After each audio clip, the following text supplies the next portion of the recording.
Get underway, let's play 15 minutes.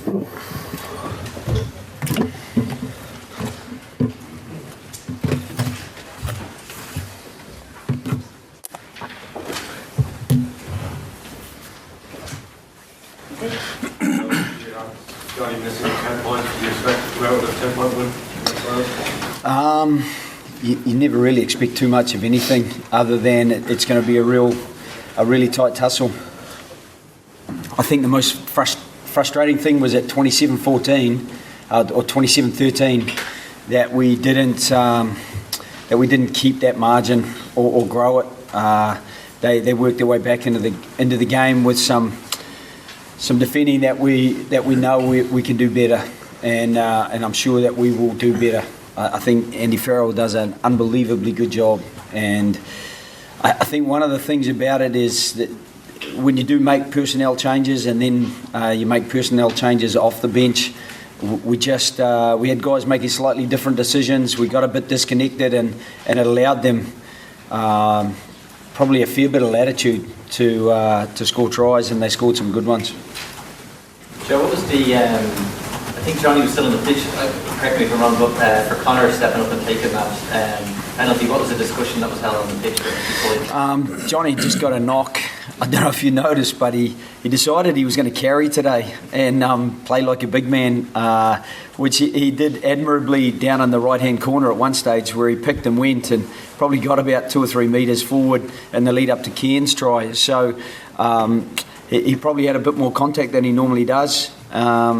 He did some things superbly. He brought other players into the game. That's one of the beauties of having Johnny there. The timing of his pass to Rob Carney for Rob to break an inside shoulder tackle, and he got a great pass away to Keith Earls in the first quarter where Earlsy got into some big space with his acceleration, and so he really probably topped it off with this pass to Jacob for the first try. It is a super pass for Jacob really to jog in. So, he showed the full gambit. Unfortunately today his goal kicking wasn't what it normally is, but I guess, to coin a golf analogy, you can be super off the tee. Your short irons can be great, but he just didn't quite have the putting game that he normally does.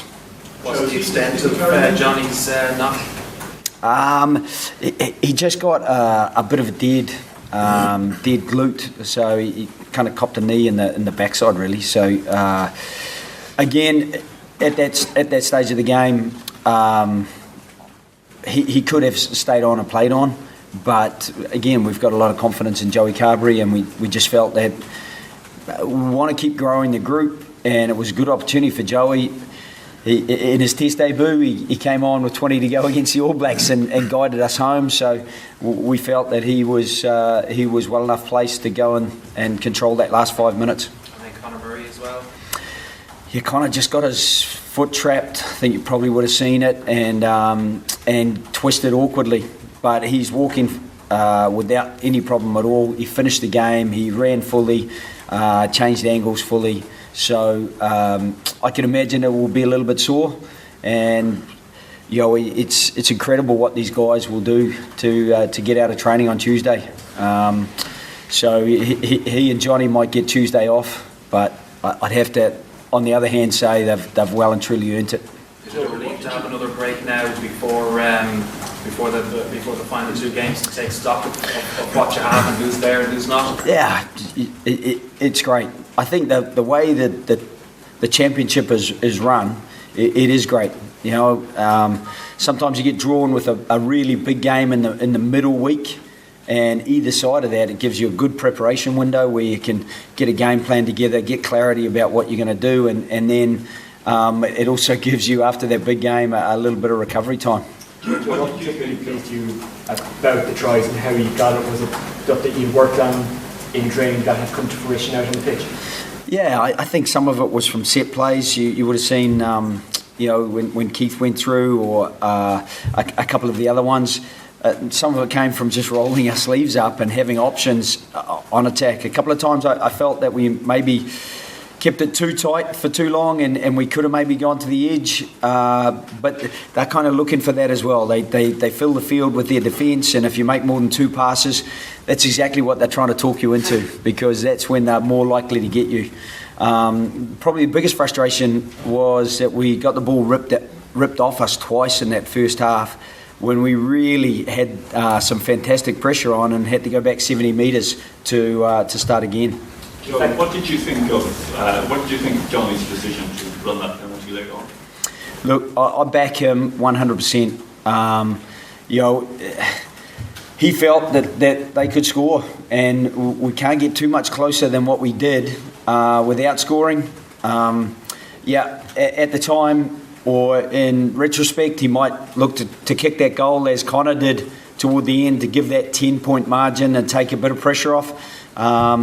But he really felt it was something that he'd said at half-time. He said, when we're getting penalties, that they're turning their back. So let's all be ready. And, to be honest, I love that about Johnny. He's always looking for opportunity. And I'm pretty sure the crowd enjoyed it as well, because I heard a hell of a yell when he tapped it. Not sure I was yelling with the crowd, but I think it's great that he seizes the moment that he does. Welsh ability to open you up, particularly out wide, is that a real concern ahead of the start? Yeah, it is. Obviously, with the runners they have, the Stuart Hoggs, the Tommy Seymours, the like of Sean Maitland, are very, very quick athletes. It's always a concern. I think we helped them a little bit. We didn't stay connected. We had guys doing different things, and I think we can repair a lot of that over the next 2 weeks, and hopefully, it was frustrating against Italy. It's frustrating again today, albeit with lots of positives about 8 tries and 5 tries. What we are creating is keeping us safe from losses, but we've got to do better than conceding 3 tries 2 weekends in a row. Joe, how pleased were you with some of your younger, less experienced players today? You've got to be a little bit excited about the likes of James Ryan and Andrew Porter. What a huge stage to come into, and replacing 2 huge players for us with Tyke Furlong and Ian Henderson, and Chris Farrell obviously getting man of the match.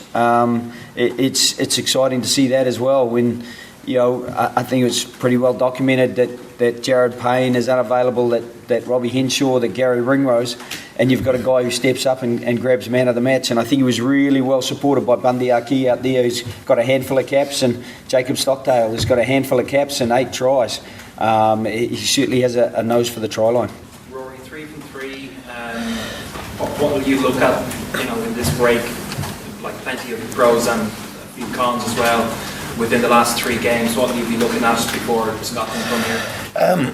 I think we'll look at a game that we probably at times had some of the best attack that we've had, certainly this season, and at times we got a little bit narrow in defence, and we sort of let them, and we probably got narrow because a few times we smashed in defence, and just a couple of times we leaked a few yards, and then it's hard to get your with. So look, within the game there was a lot to be really happy with, but as always, and we talked right after the French game that we'd have to get better week on week and game on game in this championship, and I think by and large we've done that with these 3 games, and now we'll look next week, and I think it's important that we use next week obviously to freshen up a bit, but to try to get ahead so that you don't have to cram everything into a test week, because I think the more you can get stuff done and use this week with no game to get ahead of it, then the more you can sort of be ahead of the game coming into the Scotland match.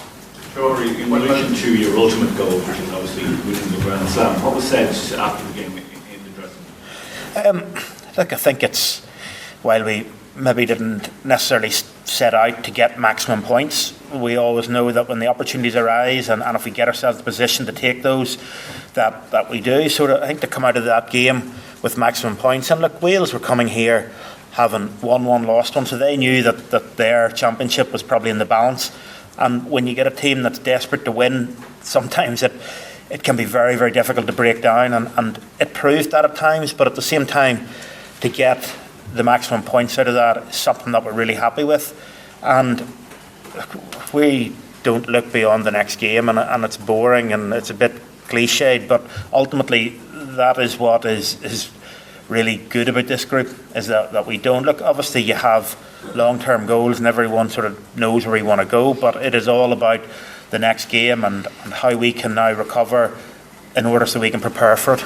Joe, you mentioned that Sean O'Brien could have been in a shout for today's game, but how is he fit for Scotland? What are the chances? Yeah, I think you would have seen Gary Ringrose obviously last night. He's looking pretty good, and Sean O'Brien is also on the cusp of probably making next week's game, hopefully. And now the thing is, you're not going to rush players back, and I think that's one of the things that we've decided, even with Tig and Ian. I think Ian probably could have played today, but we didn't want to wait until today to find out if he came through a warm-up and have that destabilise our preparation. Therefore, we won't be taking any risks. We'll be chatting to those two guys amongst others, because we want the group to stay nice and large and competitive to keep building forward. Joe, when you win the way you did today, scoring 5 tries and getting bonus point, does that give players something extra? Do you see a kind of growth in them again on the paddock, or even next time they're out there, they might give a pass that they mightn't have before, they might make a break that they mightn't have before? Do you get kind of something intangible after a win like today? Yeah, you may do, but we're really focused on tangibles.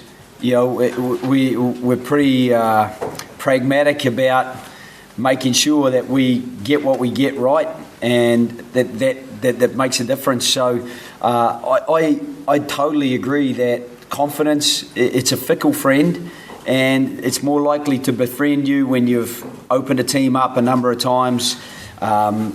You get confidence from that. When you've decided to make a pass and it's been successful, there were a few that weren't so successful, and we'll just keep working away on those. But certainly confidence, it does get a bit of a boost. But I think it's a few in a row that we've managed to put together, and that builds a bit of momentum and confidence in any group. Rory, are you feeling that as the captain, that confidence and momentum that Joe has mentioned is building, is growing, because you've had a lot of wins, and you've had them kind of coming through different styles, France to Italy to this? Yeah, I think it's something that we are good. We're adaptable, and I think we know we can win games in whatever way we need to. But look, this group, and sometimes the beauty of having guys that are a little bit less experienced is that they also don't have the stigma attached of losing and being in various positions, like more than a score down against Wales, and knowing how difficult it can be to get that back. And when you get young guys in there that no matter what the scoreline is, they just step up, like James and Ports especially, and just step up, and they just want to carry. They just want to get us back into the game, and it sort of leaves it's a very easy group to manage, because they all expect to win, they all want to win, and they all have put in a lot of hard work. Obviously over the last 4 weeks, but more than that, and it is very exciting, and it's important now that we move that in the right direction. We know, like I keep going back to the original points, you have to get better week on week in this championship. Joe, Warren Captain was being less than sincere, I suspect, when he said of the Irish team today. They moved the ball brilliantly well, and they were so exciting. How would you react to that?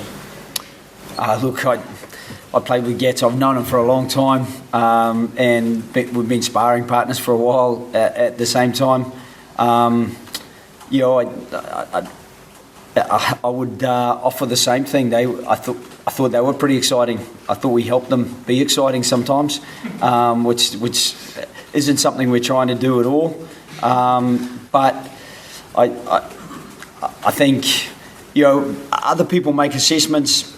I wouldn't say that I look as much at the performance of our opponents once the game is done. I look at our performance, and the performance I'm interested now is the Calcutta Cup and seeing what Scotland and England do, because as Rory said, it's all about going forward in this competition. So we're going to look forward to that. And I had a chat to Rob Howley before the game. He's a top man as well as being a really good coach, and it's great to have those relationships. But it's a bit like when Conor O'Shea and Sergio a couple of weeks ago said, "Oh, look, we're going. Ireland are going really well, and they're hard to beat, but really you have to move on from that pretty quickly. As much as sometimes it's nice to get that little confidence boost."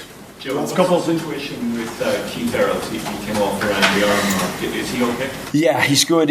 He was getting cramp in his calves, and for a high-speed athlete like Keith, the risk of leaving him out there is that he damages his calf if the muscle isn't acting as it should. So he is fine. There was no event. We just felt that in the context of keeping him fully fit, we would take him off. So I don't think there's anything too concerning. Even as I said with Connor, he was good.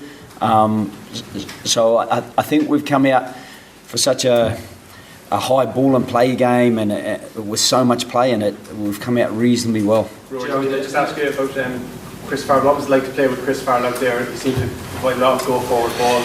Appreciated by the forward. Yeah, no, he did. But probably the biggest thing, and the thing that sometimes you don't see, is just when you're lining up as a forward, maybe outside Johnny, you can hear him out the back. He's always talking. He's always giving you options, which sometimes you can play. Other times it leaves the defence a little bit softer to go through because he is an option out the back. And I think that was probably one of the most impressive things about him.